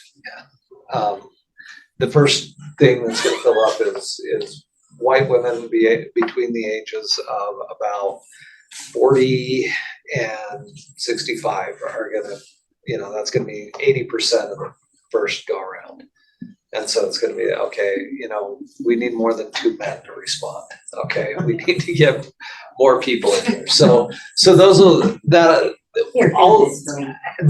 we'll come back to you, over the course. If we're not getting a certain demographic, like we have no Hispanic people in here so far. Target that community then. Yeah, so we want to target that. Do you know anybody that you could have fill this out that would represent that community well? So, That speaks English and reads English, so, because we don't really have it in Spanish, so. or if I'll have it translated, I can translate it and get it over to them if we need to do that as well. So it's, for the most part, Google does a great job. There are a few little things that you have to tweak, but We have some Hispanic people that work here that Yeah. yeah. So I we mean, can easily guide them to the survey. okay. Do you need a question about what's your occupation? You do? So it's I mean, sometimes it's good to know that. I have had some communities that use that and others that don't. I mean, it's nice to know if there is a huge balance of healthcare workers, or if we're reaching a certain community. Because, I mean, if we're not hitting the ranching community, Shift work. yeah, We have a lot of shift workers, so I think they might have different ideas of what is needed for them time-wise and things to work with their schedule. okay. Maybe the ones that couldn't come or whatever, like the refinery and that, we can send it out to them and ask them to send it out to their people as well. They'll probably use a link or a QR pretty easily, Yeah. so. Okay. And they're mostly boys. Yeah. And they're cool. Okay. Good. Okay. All right, everybody. So let's see. So next steps then, we'll have you guys help us get it out. Once we've refined it, we'll distribute that. We'll keep track. We'll come back to you if we need more help getting a better response. And then once we have a good basis. I'll take that information, start preparing it. We'll set a date for us to come back together and meet. And that's where we're really going to get into it. Again, it'll probably be a 2 to 3 hour meeting where we'll meet together as this group. We'll go over the results. We'll get all of your best ideas. And then that still needs to be taken to the hospital to say, okay, what can we really do? Right. So even though we may talk about a whole bunch of stuff in here, if it's not on the hospital's radar or wouldn't be on the hospital's radar, then we may have to, then you may not see it show up in the final survey as something the hospital's working on, but we're going to work with others to get it done, right? They'll hear about it in the paper, so I'm pretty sure. So, okay. So who's hungry? Thank you all for your work here today. I really appreciate it. There is food back there, and got chips and sandwiches. I was gonna say it's smelling delicious. Thank you, and please come back again, right, for the second part. Yes. That would really be helpful.